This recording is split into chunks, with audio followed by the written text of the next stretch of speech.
Hello प्यारे बच्चों, मैं आपका Aman sir. Welcome back our YouTube class channel century classes by Aman sir. आज मैं आपके लिए 11th क्लास जो माइक्रो इकोनॉमिक्स जो आपकी बुक है, इसके अंदर सबसे इंपॉर्टेंट चैप्टर है डिमांड। इस डिमांड चैप्टर के सारे पॉइंट्स मैं आज आपको इस वीडियो के अंदर समझाऊंगा और एक गारंटी देता हूं बेटा, इस वीडियो से एक क्वेश्चन आपके एग्जाम में 100% आएगा। या 101% बोल रहा हूं मैं, आएगा ही आएगा। तो आपको बहुत अच्छे से देखना है वीडियो को, और इस वीडियो में आपको एंड में बताऊंगा कि कौन से टॉपिक से आपके एग्जाम में क्वेश्चन आएगा ही आएगा। तो वीडियो को पूरा देखें, ठीक है। तो स्टार्ट करते हैं। सबसे पहले तो आज मैं आपको डिमांड जो explain in the simple way with examples, आपको एग्जांपल के थ्रू समझाऊंगा कि ये आपका डिमांड क्या होता है, मल्टीपल में टॉपिक्स आपके हैं, ठीक है। तो एक एक करके स्टार्ट करते हैं। सबसे पहले डेफिनेशन क्या है? तो डेफिनेशन क्या है? Demand is the quantity of a commodity that a consumer is willing, consumer क्या बेटा? विलिंग है and able to buy at each possible price during a given period of time. तो डिमांड का मतलब क्या होता है? बेसिकली एक क्वांटिटी है, जिस क्वांटिटी पे कंज्यूमर क्या है? विलिंग, चाहता है बेटा खरीदना, और उस प्राइस पे, जिस प्राइस पे मार्केट में चल रहा है। मतलब जो प्राइस है, मान ली मेरे पास ये पेन है, इस पेन का प्राइस मुझे पता है और मैं चाहता हूं इस पेन को बाय करना, तो मेरे लिए डिमांड होगा। फिर से कह रहा हूं कि I consumer is willing to buy at and able to buy, मतलब विलिंग भी होना चाहिए प्लस में एबल भी होना चाहिए। मान लो मुझे एक BMW चाहिए, मैं विलिंग तो कर रहा हूं, बट मेरा जो बेटा एबल है ना, मैं एबल नहीं हूं क्योंकि मेरी इनकम कम है एज कंपेयर कार की प्राइस क्या बहुत ज्यादा है, तो मैं एबल नहीं हूं ना। तो ये डिमांड नहीं होगा। डिमांड का मतलब क्या होता है कि आप विलिंग भी हो और आप एबल भी हो, जिस भी मतलब जो भी प्राइस करंट ईयर में है, तभी उससे हम डिमांड कहते हैं। तो डिमांड की डेफिनेशन क्या होगी? सिंपल सी। तो डिमांड क्या बेटा? आपका quantity of a commodity that a consumer is willing, क्या होना चाहिए? विलिंग होना चाहिए and able to buy at each possible price during a given period of time is called demand. इसी को हम डिमांड कहते हैं, ठीक है। अब उसके बाद क्या बेटा? आपका यहाँ टाइप्स ऑफ डिमांड, डिमांड आपके दो टाइप के होते हैं। पहला आपका होता है इंडिविजुअल डिमांड और सेकंड होता है आपका मार्केट डिमांड। समझने में पर इंडिविजुअल डिमांड का मतलब ये होता है कि अगर मैं एज इंडिविजुअल किसी चीज की डिमांड कर रहा हूं तो उसे बोलते हैं इंडिविजुअल डिमांड। जैसे लाइक मैं मान लो ये है, मेरे पास ये पेन है, तो अगर मैं इसकी डिमांड मैं कर रहा हूं ना, तो मेरे लिए क्या ये इंडिविजुअल डिमांड होगा। बट अगर पूरी मार्केट डिमांड कर रही है, मतलब पूरे कंज्यूमर, जितने मार्केट में कंज्यूमर से पॉपुलेशन है, अगर वो डिमांड कर रही है, तो उसे कहते हैं हम मार्केट डिमांड। एग्जांपल लेता हूं, मान लो अभी गर्मी का मौसम चल रहा है, तो गर्मियों के अंदर एसी का, कॉटन कपड़ों का डिमांड कोई एक पर्सन करेगा, मतलब अमन सर करेंगे, सभी करेंगे, सभी करोगे, आपका होगा सर सभी करेंगे, तो इसे बोलते हैं हम मार्केट डिमांड। बट अगर मैं एग्जांपल देता हूं कि अगर सपोज करो गर्मी का टाइम है, ठीक है, समर चल रहा है, और समर में अगर मैं किसी हीटर का डिमांड करता हूँ, मैं हीटर का डिमांड कर रहा हूँ, तो ये मेरी डिमांड है ना, तो ये इंडिविजुअल डिमांड होगा। बट अगर सभी लोग डिमांड कर रहे हैं मार्केट के अंदर, तो वो आपका हो जाएगा मार्केट डिमांड। तो इंडिविजुअल डिमांड क्या? डिमांड बाय वन पर्सन या house hold is called individual demand. और मार्केट डिमांड क्या होता है? Total demand by all consumer. जैसे कि समर है, विंटर, विंटर में अगर क्या होगा, हीटर की डिमांड बढ़ जाएगी, तो कोई एक नहीं करेगा बेटा, पूरी इकोनॉमी, पूरी पॉपुलेशन, पूरी कंट्री डिमांड करेगी, उसे बोलते हैं मार्केट डिमांड। तो इंडिविजुअल में ओनली ये मान लो चुन्नू करेगा डिमांड, और मार्केट डिमांड के अंदर पूरी इकोनॉमी, मतलब होल इकोनॉमी डिमांड करेगी, ठीक है। दोनों पॉइंट क्लियर है। अब एग्जांपल बेटा, one student buying a chocolate, individual हो जाएगा। बट अगर entire classes buying a chocolate, अगर एक क्लास के अंदर ओनली एक बच्चा चॉकलेट बाय कर रहा है, मतलब ये बस ओनली चॉकलेट बाय कर रहा है, तो ये क्या है? इंडिविजुअल डिमांड है। बट अगर पूरी क्लास ही चॉकलेट की डिमांड कर रही है, तो हमारे क्या हो जाएगा? Market demand. तो इंडिविजुअल डिमांड मतलब 1% डिमांड हो सकते हैं, और market demand is equal to whole country या whole population demand particular goods is called market demand. दोनों पॉइंट क्लियर है। अब हम आगे चलते हैं बेटा। आगे जो है आपका फैक्टर अफेक्टिंग। और मैंने आपको एक चीज कहा था कि क्लास के एंड में, इस वीडियो के एंड में आपको एक टॉपिक बताऊंगा, जिस टॉपिक से आपके एग्जाम में क्वेश्चन आना ही आना है। तो पूरे लेक्चर को देखना है, देन आपको पता चलेगा कि कौन सा टॉपिक का है जो एग्जाम में आएगा ही आएगा, ठीक है। तो सबसे अगला टॉपिक है आपका डिटरमिनेंट्स ऑफ द डिमांड, मतलब इसे कहते हैं फैक्टर अफेक्टिंग डिमांड। का मतलब ये है कि कौन कौन से पॉइंट्स है जिससे आपका डिमांड अफेक्ट होता है। मतलब अगर इस पेन की बात कर रहा हूँ या मैं एसी की बात कर रहा हूँ, तो एसी का डिमांड क्यों इफेक्ट हो रहा है? ठीक है, अगर चाय की डिमांड इफेक्ट क्यों हो रही है, ठीक है, आपके बुक्स की डिमांड इफेक्ट क्यों हो रही है, आईफोन की डिमांड इफेक्ट क्यों हो रही है, तो कौन कौन से फैक्टर्स है जिससे आपके डिमांड में इफेक्ट आता है? ठीक है, तो सबसे पहला जो टॉपिक है आपका, वो टॉपिक है आपका प्राइस ऑफ द कमोडिटी, मतलब कि प्राइस के चेंज होने से आपके डिमांड में इफेक्ट आता है। जैसे इनवर्स रिलेशन होता है बेटा, प्राइस बढ़ता है डिमांड कम होता है, ठीक है। For example if Apple price क्या बेटा इंक्रीज हो जाए तो पीपल बाइंग फ्यू एप्पल्स, मतलब फ्यू एप्पल्स सपोज करना, अगर किसी गुड्स का प्राइस बढ़ता है तो डिमांड उस गुड्स का डिक्रीज हो जाएगा, और अगर डिमांड सॉरी प्राइस कम होता है तो डिमांड आपका बढ़ जाएगा। तो कैसा रिलेशन के बीच में? इनवर्स। कैसा रिलेशन के बीच में? इनवर्स रिलेशन है, और इसी को बोलते हैं बेटा लॉ ऑफ डिमांड। क्या बोलते हैं इसको हम? लॉ ऑफ डिमांड कहते हैं इसको हम, ठीक है। Inverse relation between the price and demand is called law of demand. कि इस डिमांड में इफेक्ट क्यों है?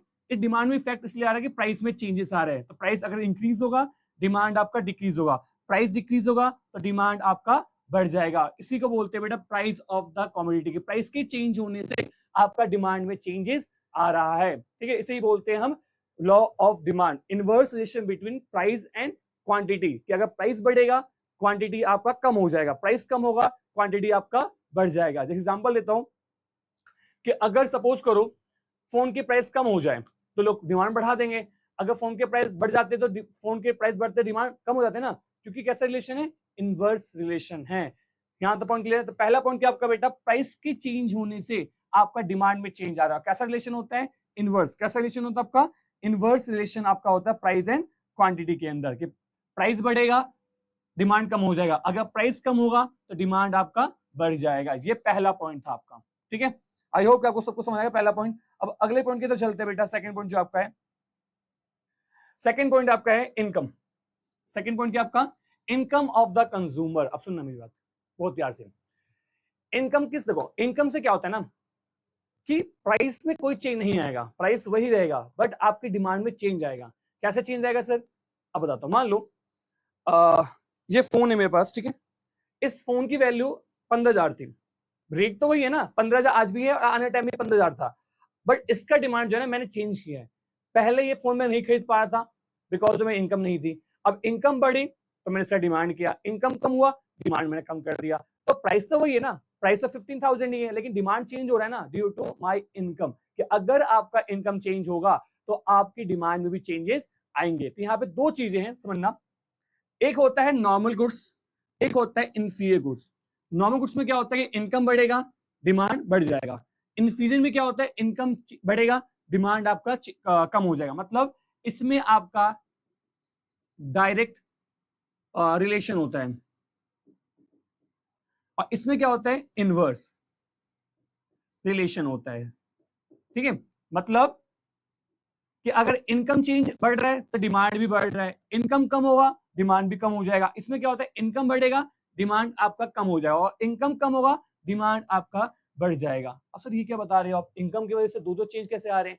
अब देखना, सबसे सिंपल एग्जांपल, इसका मतलब है सोम बाजार, इसका मतलब है पैसिफिक मॉल। ये मतलब सोम बाजार ये हमारे लिए पैसिफिक मॉल है, ठीक है। तो पैसिफिक मॉल में महंगे कपड़े मिलते हैं और सोम बाजार में सस्ते कपड़े मिलते हैं। अब सपोज मेरी इनकम है, मेरी इनकम अभी मान लो कि 10,000 रुपए, कितनी है 10,000 रुपए, तो मेरे लिए सस्ता सामान कहाँ है? सोम बाजार में। तो मैं कहाँ जाऊंगा? सोम बाजार में शॉपिंग करने जाऊंगा, और पैसिफिक में लेके महंगा है। अब सपोज करो कि मैं इनकम, मेरे बॉस ने इनकम मेरी बढ़ा दी और 10,000 से कर दी बेटा 50,000 या 1 लाख रुपए में इनकम बढ़ गई, तो इनकम बढ़ा है ना, इनकम क्या हुआ है? फिर सुनना, इनकम क्या हुआ है? इंक्रीज हुआ है। इनकम इंक्रीज हुआ है, यहाँ पे दो गुड्स हैं, यहाँ पे कितने गुड्स है आपके? दो, एक है नॉर्मल और एक है आपका इंफीरियर। एक है आपका नॉर्मल, एक है आपका इंफीरियर, ठीक है। अब यहां देखिए चीज समझना, अगर मेरी इनकम बढ़ी, मेरी इनकम कितनी 10,000 थी पहले, अब कितनी हुई? 1 लाख हो गई।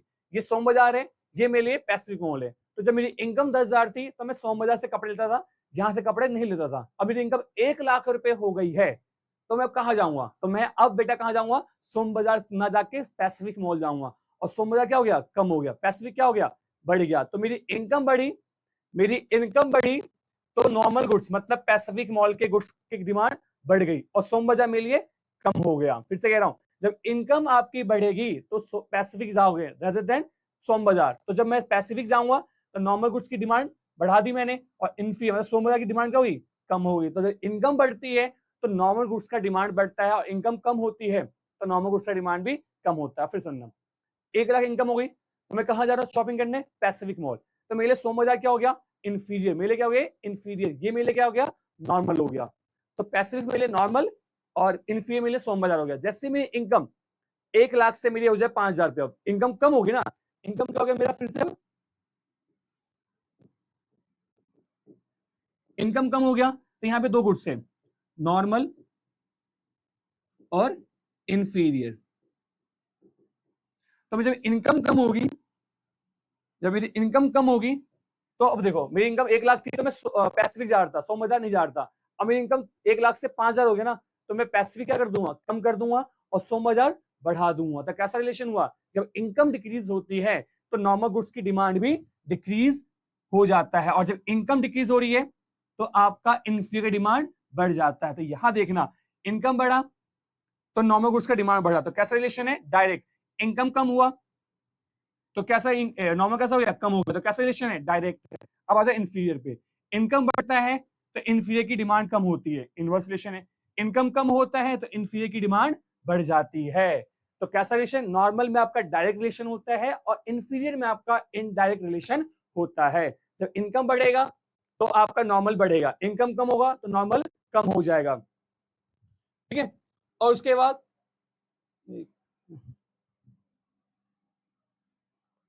ठीक है, जब इनकम कम होगा तो नॉर्मल भी कम होगा और इंफीरियर बढ़ जाएगा। तो इंफीरियर में इनडायरेक्ट रिलेशन और नॉर्मल में डायरेक्ट रिलेशन होता है। फिर से एग्जांपल दे रहा हूं सोम बाजार और पैसिफिक मॉल का।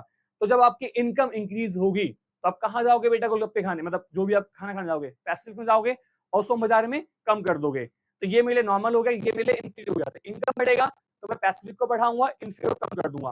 और जब इनकम कम होगी, मेरी इनकम कम होगी तो पैसिफिक कम हो जाएगा, इंफीरियर बढ़ जाएगा। तो बेसिकली नॉर्मल में आपका क्या होता है, डायरेक्ट रिलेशन होता है और इंफीरियर में आपका इनडायरेक्ट रिलेशन होता है। 2 पॉइंट समझ आ गया। अब एक चीज नोटिस करोगे आप कि यहां पे प्राइस क्या है, no change in price. Price में कोई चेंज नहीं आया है, प्राइस आपका सेम ही है, प्राइस में चेंज नहीं आ रहा है। इसे बोलते हैं factor affecting other than price, मतलब अदर फैक्टर की वजह से आपका डिमांड चेंज हो रहा है रेदर देन प्राइस के चेंज होने से। तो इसे बोलते हैं बेटा नो चेंज इन प्राइस। की अब जितने भी पॉइंट्स पढ़ाऊंगा, फर्स्ट पॉइंट में था प्राइस के चेंज होने डिमांड चेंज हो रहा था, अब जितने भी पॉइंट्स पढ़ाऊंगा मैं आने वाले, सेकंड हो गए, थर्ड फोर्थ जो भी पढ़ाऊंगा, तो सभी के अंदर प्राइस आपका सेम रहेगा, प्राइस में चेंज नहीं आएगा, पर डिमांड चेंज हो रहा है ड्यू टू अदर फैक्टर होगा। ठीक है, ये ध्यान रखना। अब थर्ड पॉइंट है आपका price of the related goods. Price of the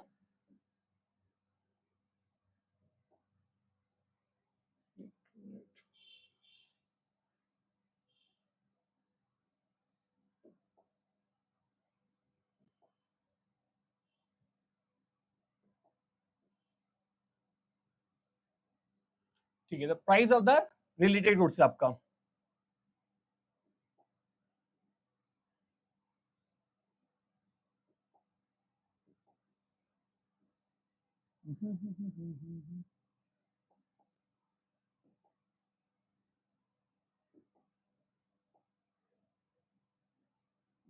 बेटा एक मिनट, ठीक है। तो अब थर्ड पॉइंट क्या आपका,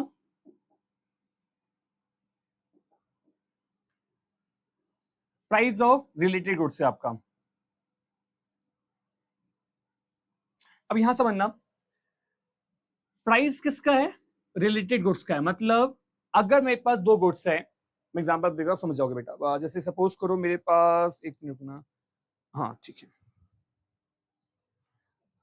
आपको दिख रहा होगा एक पेन ये है और एक ये है, दिख रहा है आपको साहब, यहाँ पे 2 चीजें, एक पेन ये है और एक आपका स्मार्ट बोर्ड का पेन है। ठीक है, अब यहाँ पे क्या मैं बात कर रहा हूं, मैं इसकी बात कर रहा हूं, इस स्मार्ट बोर्ड के पेन की बात कर रहा हूं, और प्राइस किसकी बात कर रहा हूं, मैं इस ब्लैक पेन की बात कर रहा हूं। ठीक है, इस पेन का आपका क्या है, प्राइस है, और इस पेन का डिमांड है। मतलब इसके डिमांड में चेंज आ रहा है ड्यू टू इसके प्राइस की वजह से। मतलब इस मार्कर में, इस वाले स्मार्ट बोर्ड के पेन में जो डिमांड चेंज हो रहा है ड्यू टू इस पॉइंट की, इस पेन की वजह से हो रहा है। मतलब फिर से कह रहा हूं, इसके डिमांड में चेंज हो रहा है ड्यू टू इस वाले पेन के प्राइस की वजह से। इसे ही बोलते हैं बेटा प्राइस ऑफ रिलेटेड गुड्स। मतलब कि डिमांड में चेंज है ड्यू टू अदर गुड्स के प्राइस की वजह से, इसे ही बोलते हैं प्राइस ऑफ रिलेटेड गुड्स बोलते हैं। यहां तो पॉइंट क्लियर है। तो अब आप जो पढ़ोगे बेटा, यहाँ पे दो टॉपिक है, एक का नाम है सब्स्टिट्यूट गुड्स है और एक का मतलब है कॉम्प्लीमेंट्री गुड्स है। सब्स्टिट्यूट का मतलब ये होता है कि अगर सपोज करो जे मेरे को स्मार्ट बोर्ड का पेन ना मिले तो मैं इसका यूज कर सकता हूँ ना कुछ समय के लिए, अगर ये नहीं है तो इसका यूज कर सकता हूँ, इसे बोलते हैं सब्स्टिट्यूट गुड्स कहते हैं। और कॉम्प्लीमेंट्री का मतलब ये होता है कि सपोज करो ये पेन है और ये इसकी निप है, ठीक है, ये मतलब ये आपका रिफिल है। अब ये दिख रहा हो आपको बेटा, ये और ये, इस मान लो अगर ये नहीं है तो इसका यूज कर पाओगे, नहीं कर पाओगे सर। अगर ये है पर ये नहीं है तो इसका यूज नहीं हो पाएगा। तो इसे बोलते हैं कॉम्प्लीमेंट्री गुड्स, ऐसे गुड्स जिसको एक साथ यूज किए जाते हैं। अगर एक साथ यूज नहीं करोगे तो एक की वैल्यू नहीं है। अगर मान लो जिसको यूज कर रहे हो पर ये नहीं है तो इसकी वैल्यू नहीं है, अगर ये आपके पास पर ये नहीं है तो इसकी वैल्यू नहीं है। तो इन दोनों को साथ में यूज करना पड़ेगा, इसी को बोलते हैं हम कॉम्प्लीमेंट्री गुड्स कहते हैं। तो अब आपको पढ़ना बेटा कि कॉम्प्लीमेंट्री में क्या रिलेशन होता है प्राइस और डिमांड के बीच में, और सब्स्टिट्यूट्स में क्या रिलेशन होता है प्राइस एंड अदर गुड्स के डिमांड में। ठीक है, तो एक एक करके पढ़ते हैं यहाँ पे। तो सबसे पहले क्या आपका बेटा सब्स्टिट्यूट गुड्स, पहला क्या आपका सब्स्टिट्यूट गुड्स है।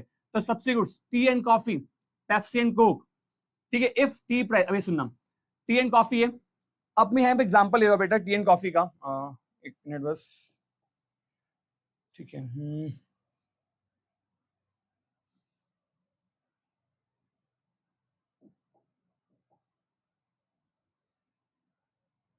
ठीक है, क्या खुल गया, देखना। मैं एग्जांपल ले रहा हूँ टी एंड कॉफी का। किसका एग्जांपल है, टी एंड कॉफी का ले रहा हूँ, ठीक है। तो यहाँ प्राइस ऑफ टी है, प्राइस किसका, टी का है, ऑन डिमांड ऑफ कॉफी, ठीक है। प्राइस किसका है, टी का है, डिमांड किसका है, कॉफी का है। अब यहाँ आपको चीज समझ आएगा। सपोज करो, अब देखो ये दोनों क्या है सब्स्टिट्यूट से, कि अगर मुझे टी नहीं मिला तो मैं कॉफी का यूज कर सकता हूं, अगर कॉफी नहीं मिला तो मैं टी यूज कर सकता हूं, इसे बोलते हैं सब्स्टिट्यूट गुड्स। अब इसमें रिलेशन कैसे है, अगर मान लो इसका प्राइस बढ़ जाए, किसका प्राइस बढ़ जाए, टी का, तो अब यहाँ पे एस कंपेयर टी से सस्ता क्या हो जाएगा, कॉफी, तो इसका डिमांड बढ़ जाएगा। मतलब अगर मान लो टी का पहले रेट था 10 रुपए था, अब ये हो जाए बेटा 20 रुपए, ये अभी भी जो है इसका रेट है, इसका जो रेट था आपका 10 रुपए था, ठीक है। तो अब देखो ये पहले 10 रुपए था, अब कितना हो गया 20 रुपए, तो ये महंगा हो गया ना, तो लोग क्या पीना पसंद करेंगे, कॉफी। तो डिमांड किसकी बढ़ जाएगी बेटा, कॉफी की डिमांड आपकी बढ़ जाएगी। अरे अरे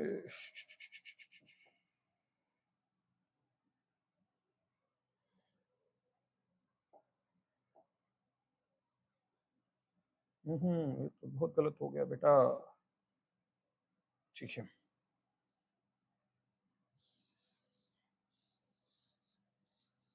तो मैं क्या समझा रहा था आपका कि price of T and demand of coffee, ठीक है। तो मैं कह रहा था कि अगर यहां पे टी का जो प्राइस था वो 10 रुपीज था, ठीक है, कितना था 10 रुपीज था, और इसका जो प्राइस था आपका वो भी आपका 10 रुपीज था, ठीक है 10। अब यहाँ देखना समझ जाओगे, अब दोनों 10 10 है। अब सपोज करो कि यहाँ पे टी का प्राइस 10 से हो जाए बेटा 15 रुपीज, कितना हो गया 15, और उसका प्राइस तो सेम ही है ना। तो अब लोग क्या डिमांड करेंगे, अब डिमांड बेटा इसका बढ़ा देंगे, तो इसका डिमांड क्या हो जाएगा, बढ़ जाएगा। मतलब कि इसके प्राइस के बढ़ने से इसका डिमांड बढ़ गया, क्योंकि अब देखो ये 50 का है, 15 का है, ये 10 का है, तो सस्ता क्या है आपका, कॉफी है ना, तो कॉफी की डिमांड बढ़ जाएगी।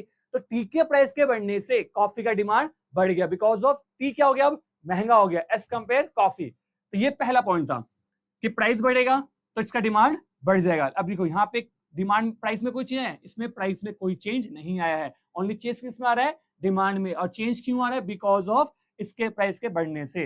अब सेकंड पॉइंट समझना इसमें, अब अगर प्राइस 15 से हो जाए 5 रुपीज, कितना हो जाए 5 रुपीज, तो प्राइस क्या हो गया डिक्रीज हुआ है ना।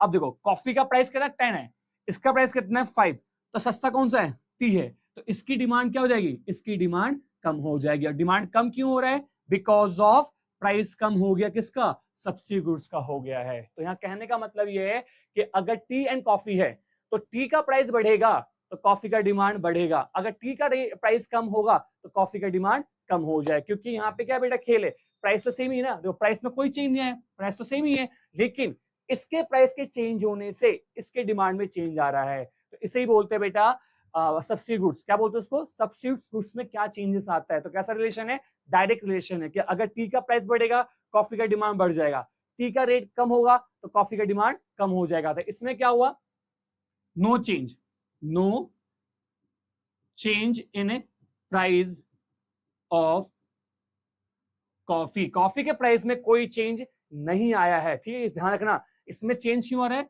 ड्यू टू अदर फैक्टर्स, या फिर बोल सकते due to change in the substitutes of price, कि सब्सिडी गुड्स के प्राइस चेंज हो रहे हैं इसलिए उसका डिमांड चेंज हो रहा है। ये आपका पहला पॉइंट था, आज आपको समझ आ जाएगा। अब अगला जो टॉपिक है आपका,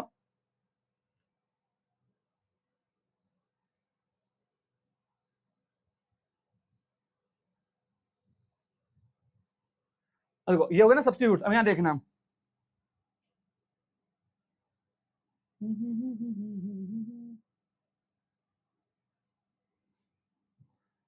तो सब्सिडी गुड्स की क्या हुआ, T and coffee, Pepsi and Coke. तो अगर इफ टी प्राइस बढ़ेगा, टी का प्राइस बढ़ेगा, ठीक है, टी का प्राइस बढ़ेगा तो डिमांड ऑफ कॉफी राइज होगा, ठीक है। अगर टी का प्राइस कम होगा तो डिमांड ऑफ कॉफी डिक्रीज हो जाएगा। कैसा रिलेशन है, डायरेक्ट है। कैसा रिलेशन है आपका, डायरेक्ट रिलेशन है बेटा सब्सिडी गुड्स के अंदर, के प्राइस बढ़ेगा तो अदर गुड्स का डिमांड कम हो जाएगा, प्राइस कम होगा तो इसका डिमांड कम हो जाएगा। अब अगला पॉइंट क्या आपका, कॉम्प्लीमेंट्री है। क्या आपका, कॉम्प्लीमेंट्री गुड्स, जैसे car and petrol and pen and ink हो गया। तभी मैंने आपको एग्जांपल दिया था कि अगर मेरे पास ये पेन है, अब पेन का मान लो मैंने इसका ये रिफिल निकाल दिया, तो अब ये दोनों, ये अकेला यूज नहीं कर पाऊंगा, ये भी अकेला यूज नहीं होगा, तो दोनों क्या करना पड़ेगा, साथ में यूज करना पड़ेगा ना। इसी को बोलते हैं कॉम्प्लीमेंट्री गुड्स कहते हैं, कि ऐसे गुड्स जिसको आप एक साथ ही यूज कर पाओगे तभी आपको सेटिस्फेक्शन मिलेगा, अदरवाइज आपको सेटिस्फेक्शन नहीं मिलेगा। तो इसे बोलते हैं हम कॉम्प्लीमेंट्री गुड्स बोलते हैं, ठीक है।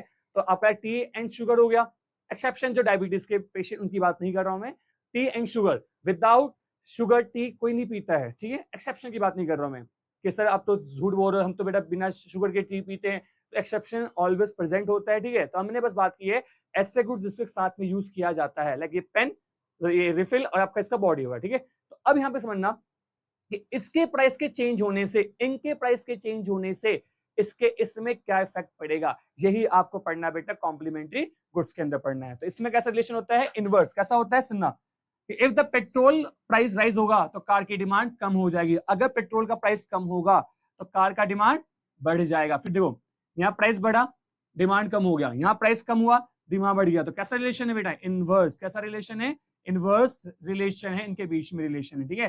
कैसा रिलेशन है, इनवर्स रिलेशन है इनके बीच में, ठीक है। फिर सब समझाता हूं बेटा।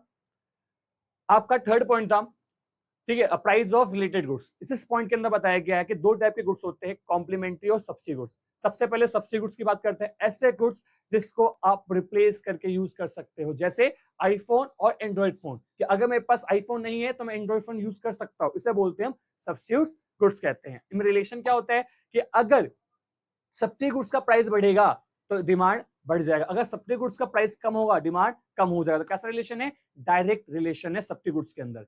सेकंड पॉइंट है इसके अंदर कॉम्प्लीमेंट्री। कॉम्प्लीमेंट्री गुड्स वो गुड्स होते हैं जिनको आप एक साथ यूज करोगे फॉर द सेटिस्फेक्शन, अगर आप इनको एक साथ यूज नहीं करोगे तो आपको प्रॉपर सेटिस्फेक्शन नहीं मिलेगा। लेकिन कार एंड पेट्रोल, कार तो है पेट्रोल नहीं है, तो कार चलेगी, नहीं चलेगी ना। तो जब नहीं चलेगी तो क्या होगा, फिर आपको सेटिस्फेक्शन नहीं मिलेगा, कि आपको ड्राइव करना था पर कार में पेट्रोल नहीं है तो सेटिस्फेक्शन नहीं मिलेगा। लेकिन मेरा पेन है, पेन में इंक नहीं है, तो पेन तो है लेकिन इंक नहीं है, तो इंक और पेन क्या हो गए, कॉम्प्लीमेंट्री गुड्स हो गए। तो इनमें रिलेशन कैसा होता है, इसमें रिलेशन बेसिकली बेटा आपका इनवर्स होता है, कि अगर पेट्रोल का रेट बढ़ेगा तो कार की डिमांड कम हो जाएगी। तो कैसा रिलेशन, एक बढ़ रहा है एक कम हो रहा है ना, अगर पेट्रोल का रेट कम होगा तो कार की डिमांड बढ़ जाएगी। लेकिन ध्यान रखना बेटा इन सभी के अंदर प्राइस में कोई चेंज नहीं है, no change in the price, change due to other factor. Other factor में कौन सा फैक्टर, इसमें कॉम्प्लीमेंट्री या फिर सब्सिडी गुड्स के प्राइस की बात कर रहे हैं। ठीक है, तो 2 पॉइंट हो, अब 3 पॉइंट हो गया आपका। आज आपको यहां तक क्लियर है, आपको तीनों पॉइंट बेटा। ठीक है, अब अगला पॉइंट जो आपका है 4 पॉइंट, टेस्ट एंड प्रेफरेंस। ये तो बेटा आपको समझ जाओगे, टेस्ट एंड प्रेफरेंस कि जिस चीज में आपका टेस्ट होता है उसकी डिमांड होती है, जिसमें टेस्ट नहीं होता उसमें डिमांड नहीं होती है। जैसे मैं एग्जांपल सिंपल सा दूं, अगर मैं अपनी बात करूं बेटा, मुझे करेला पसंद नहीं है, तो करेला का प्राइस कुछ भी हो जाए मुझे कोई फर्क नहीं पड़ेगा, क्योंकि मैं इसको यूज ही नहीं करता, मतलब इसको कंज्यूम ही नहीं करता हूं। तो अब उसका डिमांड क्या होगा मेरे लिए? कम। प्राइस अगर मान लो प्राइस कम हो जाए तो डिमांड बढ़ना चाहिए ना, हमने पढ़ा है। लेकिन क्या हुआ इसके अंदर, प्राइस के चेंज होने से डिमांड में कोई चेंज नहीं है, बिकॉज मेरा टेस्ट नहीं है। बट अगर मैं बोलूं जैसे कि मुझे काजू कतली बहुत पसंद है, ठीक है, आई लव काजू कतली, तो अगर काजू कतली का प्राइस कुछ भी हो जाए मैं तब भी डिमांड करूंगा ना, चाहे 1000 का हो जाए चाहे 2 कितने का भी हो जाए, डजंट मैटर, मैं डिमांड तब भी करूंगा। तो जिस चीज में आपका टेस्ट है उसका डिमांड हमेशा रहता है, जिस चीज में टेस्ट नहीं है उसका डिमांड कम होते जाता है। इसमें प्राइस चेंज हुआ, प्राइस तो सेम ही है ना, लेकिन डिमांड में चेंज है बिकॉज ऑफ आपके टेस्ट की वजह से। सेकंड क्या है? प्रेफरेंस। प्रेफरेंस का मतलब ये होता है जैसे कि मान लो कोई चीज, मान लो कपड़े लेने गया तो हम बोलते हैं ना कि अभी जो मॉडर्न चल रहे हैं, जो अभी ट्रेंडिंग कपड़े वो दिखाओ, जो ट्रेंडिंग नहीं वो मत दिखाओ। ट्रेंडिंग है तो आपने उसको यूज किया, ट्रेंडिंग नहीं है तो उसको यूज नहीं किया, तो ट्रेंडिंग में रहेगा तो डिमांड बढ़ेगी, ट्रेंडिंग में नहीं तो डिमांड कम। प्राइस कुछ भी हो जाए तब भी डिमांड करोगे अगर आपको टेस्ट एंड प्रेफरेंस है तो। अगर टेस्ट एंड प्रेफरेंस नहीं है तो आप डिमांड नहीं करोगे। ये अगला पॉइंट था बेटा, फैशन हो गया आपका, ठीक है, एडवर्टाइजमेंट्स हो गया और कल्चर हो गया। For example demand of jeans, smartphones अभी बहुत ज्यादा है ना, तो जैसे कि पहले के टाइम में लोग जीन्स नहीं पहनते थे, जीन्स नहीं पहनते थे, डिमांड नहीं थी। आज क्या है कि आज जीन्स की डिमांड ज्यादा है, अब प्राइस कुछ भी हो पर डिमांड तो है ना, क्योंकि इसका क्या है बेटा, आपको आपका टेस्ट है एंड प्रेफरेंस आप करते हो। ये आपका 4th पॉइंट था, ठीक है। अब अगला पॉइंट जो आपका है 5th पॉइंट है बेटा एंड लास्ट पॉइंट इसका, ठीक है, फ्यूचर एक्सपेक्टेशन। उसने मतलब क्या होता है, ये 5th पॉइंट है आपका। सपोज करो अभी आपका चल रहा है लाइक अभी आपका जो चल रहा है अगस्त 2025 चल रहा है। सपोज करो कि अगर मुझे लगता है कि फ्यूचर में काजू कतली का, मान लो काजू कतली है, आपको दिखेगा नहीं बेटा, उसको थोड़ा अलग से बनाओ, ये काजू कतली है, ठीक है। अगर मुझे लगता है कि फ्यूचर में इसका, अभी क्या चल रहा है 2025 अगस्त है, ठीक है, और इसका जो प्राइस है अभी 500 है, और मुझे लगता है कि अगले महीने इसका रेट बढ़ जाएगा, या 2 महीने बाद इसका रेट जो हो जाएगा बेटा 500 से 1000 हो जाएगा। मुझे अभी लग रहा है, करंट की बात करो बेटा, कौन सी बात कर रहा हूँ, करंट की बात करो, करंट में मुझे लग रहा है कि इसका रेट बढ़ जाएगा, तो मैं क्या करूंगा, इसका डिमांड बढ़ा दूंगा। डिमांड क्या कर दूंगा, बढ़ा दूंगा। क्यों? कि मुझे लग रहा था कि फ्यूचर में काजू कतली का प्राइस बढ़ने वाला है, तो मैं अभी ही उसका स्टॉक रख लेता हूँ। तो फ्यूचर की वजह से क्या हो गया, डिमांड बढ़ गया ना, प्राइस तो नहीं चेंज हुआ, प्राइस में कोई चेंज नहीं है, लेकिन ड्यू टू फ्यूचर एक्सपेक्टेशन मैंने कर दिया, डिमांड को इंक्रीज कर दिया। सेम वैसे ही अगर मुझे लगता है कि अगर मुझे लगता है कि फ्यूचर में काजू कतली का प्राइस चेंज नहीं होगा, इतना ही रहेगा, तो मैं आराम से अभी डिमांड नहीं करूंगा। तो ड्यू टू फ्यूचर आपने डिमांड को चेंज किया पर प्राइस में चेंजेस नहीं हुआ है। तो ये था बेटा आपका अगला, इफ द पीपल क्या लिखा है, set the price to rise future में, तो करंट डिमांड इंक्रीज, और इफ फॉल एक्सपेक्ट कर फॉल प्राइस होगा तो डिमांड फॉल आपका हो जाएगा। अगर मैं आपको एग्जांपल दिल्ली के अंदर बेटा आज से लाइक जब मैं 7th या 8th 10th क्लास के आसपास था, तो उस टाइम पे दिल्ली में नमक के रेट रातों रात बढ़ गए थे, क्योंकि ऐसा सुनने में आया कि नमक खत्म होने वाला है, तो लोगों ने रात के 10-10 बजे दुकानों से नमक खरीदना स्टार्ट कर दिया। क्यों? कि हमें लगता है फ्यूचर में जब डिमांड बढ़ेगा, डिमांड तो है, सप्लाई कम होगा तो रेट बढ़ जाएगा, तो हमने आज ही नमक को खरीदना स्टार्ट कर दिया। तो डिमांड क्यों बढ़ा? ड्यू टू फ्यूचर ना, future expectation, future price increase हो जाएगा, तो इसलिए हम आज ही डिमांड कर लेते हैं। तो आपके 5 पॉइंट है, मैं एक बार फिर से सारे पॉइंट्स बता देता हूं बेटा जल्दी जल्दी। पहला पॉइंट था आपका price of the given good, इसमें क्या होता है बेटा, ड्यू टू, ध्यान रखना, due to change in on price, ठीक है, आपके डिमांड में चेंज क्यों हो रहा है, due to change its on price, की प्राइस के चेंज होने से डिमांड में चेंज हो रहा है। ये पहला पॉइंट है बस। इसके बाद जितने भी पॉइंट्स आने वाले टाइम में, अब मतलब आगे जो बताऊंगा, इसमें क्या हुआ, अब देखो इसमें क्या है, सेकेंड पॉइंट है बेटा, ठीक है, इनकम, इनकम चेंज होगा तो नॉर्मल गुड्स और इंफीरियर गुड्स है, तो नॉर्मल गुड्स होगा तो डायरेक्ट होगा, इंफीरियर तो इनडायरेक्ट होगा, ठीक है। अगला पॉइंट क्या इसके अंदर था, price of related goods, price of related goods का मतलब ये था कि ड्यू टू अदर गुड्स के डिमांड, अदर गुड्स के प्राइस के चेंज होने से आपके डिमांड में चेंजेस आ जाता है। तो पहला क्या था, सब्स्टिट्यूट, सेकंड था कॉम्प्लीमेंट्री। सब्स्टिट्यूट्स का मतलब होता है जिनको आप रिप्लेस कर सकते हो, लाइक पेप्सी कोक हो सकता है, आईफोन और एंड्रॉइड फोन हो सकता है, ठीक है। इसमें रिलेशन कैसा होता है, डायरेक्ट, कि अगर पेप्सी का रेट बढ़ेगा तो कोक का डिमांड बढ़ेगा, पेप्सी का रेट कम होगा कोक का डिमांड कम हो जाएगा। अगला कौन सा है, कॉम्प्लीमेंट्री। कॉम्प्लीमेंट्री का मतलब क्या होता है, ऐसे गुड जिसको आप एक साथ यूज करते हो फॉर द पर्टिकुलर सेटिस्फेक्शन के लिए। तो इसमें रिलेशन कैसा होता है, इनवर्स रिलेशन आपका होता है। थर्ड पॉइंट था आपका सॉरी टेस्ट एंड प्रेफरेंस।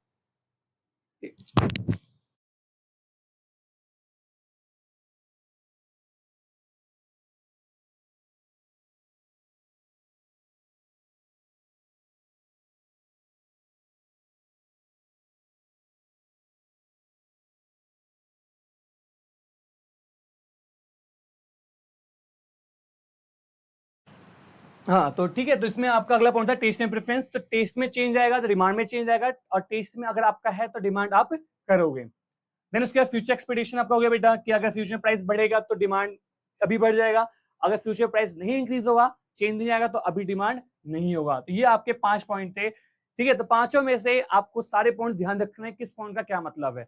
अब आपका